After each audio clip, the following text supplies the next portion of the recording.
குடும்பமா நீங்க இப்படி நாங்கள் ரொம்ப மிஸ் பண்ணுவோம், உங்களுக்கு தெரியும். ஏன்னா ரொம்ப எங்களுக்கெல்லாம் செல்ல குழந்தையா இருந்தது அதுதான். அது பிறந்தது 76 பிறந்தாங்க. 76 தான் அன்னக்கிளியும் பிறக்குது. அதுதான் எங்கள் அது லக்கியான அவ்வளோ லக்கியான பொண்ணு. 75 வெங்கட் பிரபு பிறகுதான். அந்த டைம் தான் எங்களுக்கு அன்னக்கிளி கம்போசிங் போகிறோம். அடுத்து பவதா பிறந்தோன்னா அன்னக்கிளி ரிலீஸ் ஆகுது.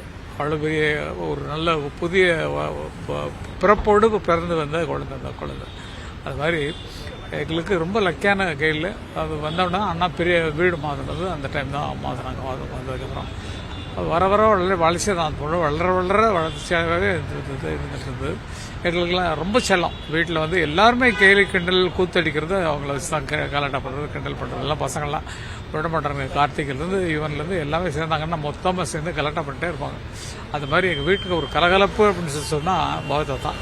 பார்க்க ரொம்ப இன்னசென்ட்டாக இருக்கும். ஆனால் அவங்களும் நல்லா ஜாலியாக பேசுவாங்க. வீட்டில் ஒரு கலகலப்புக்கு ஒரு அடையாளமான ஒரு பொண்ணு.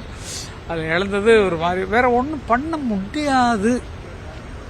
ஒன்றும் பண்ண முடியாது. ஏன்னா இழந்திருக்கோம். இளையராஜாவும் சரி, தமிழ் உலகையும் சரி, இசை உலகத்துக்கு நிறைய கவனிச்சிங்க, நிறைய இசையால் எங்களெல்லாம் மகிழ்வித்தீங்க.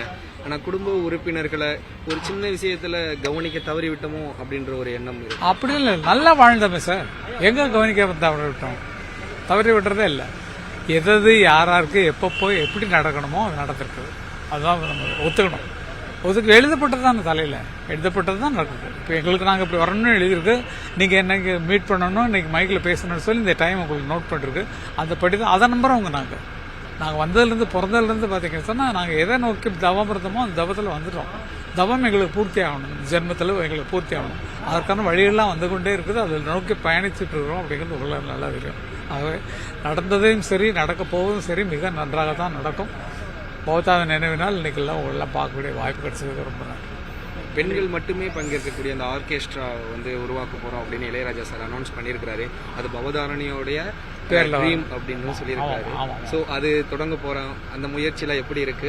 அந்த முயற்சிக்கு மேலே தான் ஆரம்பிக்கணும். ஏன்னா சாங் செலக்ட் பண்றதுக்கு இல்லை ஜட்ஜஸ் போறதெல்லாம் இப்போ பேசிட்டு இருக்கோம். எல்லாம் நடந்து அது ஒரு பெரிய ஒரு புரட்சிகரம்னு சொல்ல முடியாது. புரட்சிகரமான அந்த இசையில் ஆர்வம் உள்ளவங்க நிறைய பேர் வந்துட்டு இருக்காங்க. டிவியில் பார்த்துட்டு இருக்கீங்க.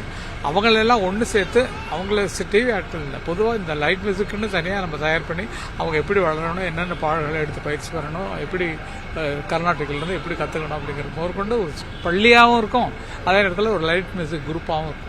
ஒரு பாலின சமத்துவத்தை உருவாக்குவதற்காக பவதாரணி அவர்கள் பெரிய விஷயம். வெறும் ஆம்பளைங்க தான் வாசிச்சுட்டு இருக்கோம் ஆர்கெஸ்ட்ரா. பெண்கள் ஆர்வம் உள்ள நல்லா வாசிக்கக்கூடிய வித்வான்களா இருக்காங்க பெண்கள். இது ஒரு புரட்சியா இருக்கும். நிச்சயமா புரட்சி நல்லா நமக்கு நல்ல பொழுது போகும். நம்ம ரசிக்கலாம். குழந்தைகளா பார்த்து ரசிக்கலாம். அதுக்கான விஷயம். நன்றிமா, ரொம்ப நன்றி.